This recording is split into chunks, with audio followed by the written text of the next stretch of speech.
So today, we're diving headfirst into the fascinating world of alternate history. We're going to unpack two of the biggest, literally the most tantalizing what-ifs in the entire story of human civilization. We're looking at the fragility of history, the myths we've all been sold, and honestly, the surprisingly mundane realities that shape the world we live in right now. I mean, think about it. What if the Library of Alexandria never actually burned? And what if the Roman Empire never fell? These are those legendary questions that just completely capture our collective imagination, right? But today, we're going to apply a really rigorous what-if lens to antiquity. We're going to see how incredibly small, seemingly boring administrative decisions literally brought down the greatest library and the greatest empire on Earth. All right, case study 1, the Library of Alexandria. Okay, to really understand what we lost, we first have to debunk the greatest library myth in history. So, Alexandria was founded in 331 BC. And get this, by 240 BC, a librarian named Eratosthenes did something absolutely mind-blowing. Using just a stick, a shadow, and some basic arithmetic, he calculated the circumference of the Earth to within a few percent of our modern measurements.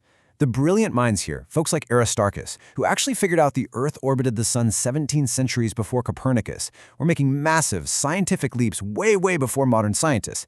But it wasn't just individual genius at play here. The real secret sauce, it was the institution itself. The library wasn't just some quiet vault of dusty books. It was actually one wing of the Mauseon, which was this aggressively funded, state-sponsored research campus. Scholars lived there entirely at royal expense, they got free meals, paid zero taxes, and received a pretty handsome salary with absolutely no obligation to teach. They were literally paid just to think. And their book collection practices? Wonderfully ruthless. Any ship docking in Alexandria was searched. If you had a book, it was confiscated, copied, and you got the copy back. The original, that stayed in the library. It was the ultimate concentration of human knowledge. So the crucial question is, what actually happened to all of it? Well, the popular myth tells us this massive, dramatic fire destroyed all this ancient knowledge overnight. We all picture these towering infernos of scrolls, right? But the systemic reality is actually far more terrifying, simply because it's so ordinary. Yet, Julius Caesar accidentally started a fire in the harbor back in 48 BC, but it really only burned some warehouses down near the docks. 30 years later, the library was still fully operational. The true killer of the library wasn't fire at all, it was budget cuts. Let's track the slow death of Alexandria. First, in 1450 BC, Ptolemy VII purges the intellectuals just to settle some political scores. This scatters the greatest minds across the Mediterranean. Then, under Roman rule in the 270s AD, the funding really starts to dry up, and urban warfare wrecks the palace quarter. And finally, the quietest, deadliest blow of all, scribes are no longer paid. You see, papyrus rots in damp air. In the ancient world, knowledge only survived if you paid someone to continuously copy it. Ordinary, mundane administrative decisions caused the greatest collection of human knowledge to just quietly go out of print rather than up in flames. So what if that funding had never stopped? Now, the what-if myth claims an intact library would have given Rome steam engines and we'd be landing on the moon by 1000 AD. And sure, people love to point to Hero of Alexandria, who actually did invent a primitive steam sphere, but here's the reality check. An economy running on abundant slave labor has absolutely zero financial incentive to mechanize. Plus, they lacked cheap iron and coal. Ideas just don't magically become machines. The plausible reality, however, is still incredible. We wouldn't have spaceships, but we would have saved centuries of medical and textual rediscovery. We'd have continuous knowledge of human anatomy, preventing centuries of medical errors, and hey, we might have every single play Sophocles ever wrote.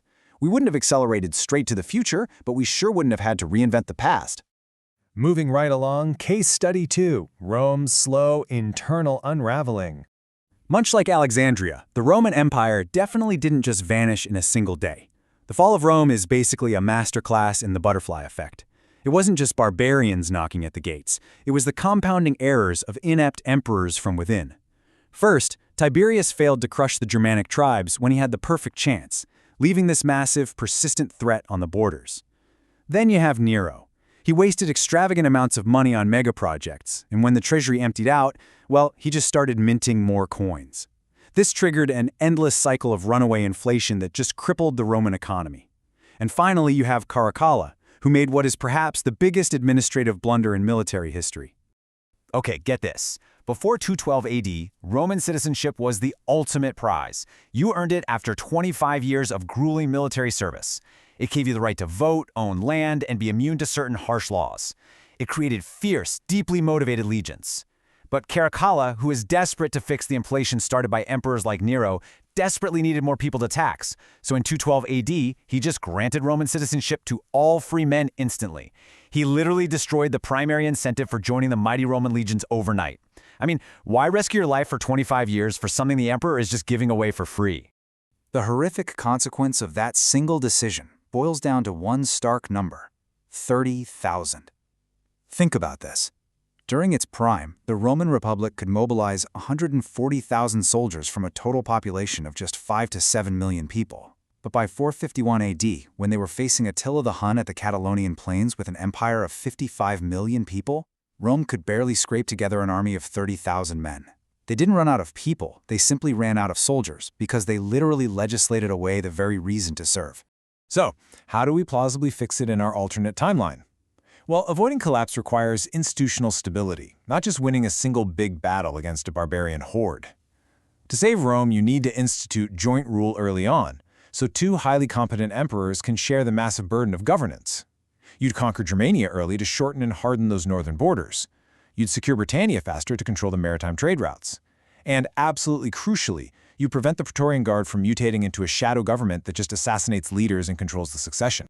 If Rome actually pulls that off, the geopolitical map of the world is completely rewritten. Just imagine an intact Roman Empire crushing the Huns in the 4th century. By the 7th century, a united, heavily fortified Rome would have presented a massive wall to early Islamic expansion, completely altering the spread of world religions. And by the 10th century, when the Vikings first bumped into North America, word definitely would have reached a sitting Roman emperor. Rome would have eventually sent its endless resources and legions across the Atlantic to systematically conquer and colonize the Americas, tapping into a wealth of timber, furs, and gold centuries before Columbus even set sail. But you have to ask, would this eternal Roman Empire be some kind of utopia?